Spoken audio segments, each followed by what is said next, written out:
In the name of Allah, the most gracious, the most merciful. Honorable President, respected judges, worthy teachers, and my dear friends, Assalamu alaikum. It is both an honor and a privilege to stand before you today to speak on a topic that defines our generation. The internet has simultaneously made human life easier and more difficult.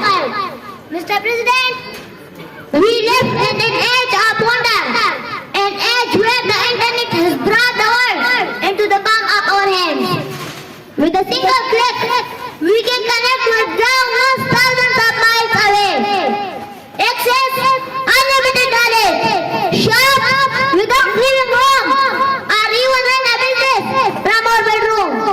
Education, communication, healthcare, entertainment, all have become faster, cheaper, and more convenient because of the internet. For many, life is easier, opportunities are wider, and dreams feel closer. Yes, the internet has made life easier. Easier to connect, easier to learn, easier to dream. But let us not forget, it has also made life more difficult, more destructive, more confusing, more demanding of our hearts and minds. The internet has a double-edged sword.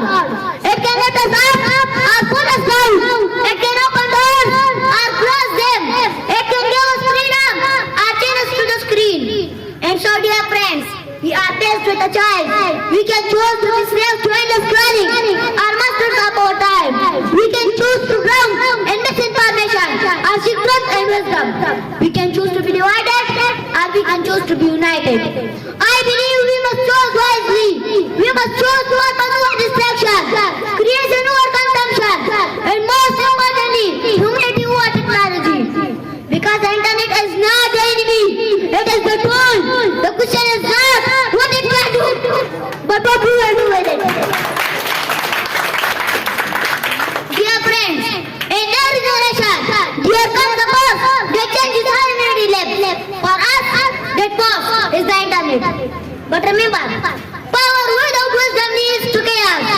So let us rise above the rise. Let us claim our time. Let us guard our minds.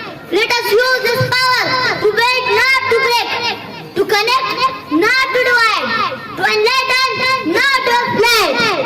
Yes, the internet has made life both easier and more difficult.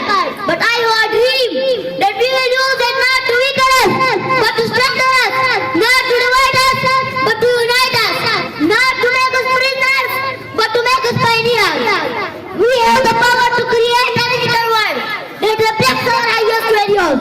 Truth, compassion, and courage. Let us be that strong generation who one day truly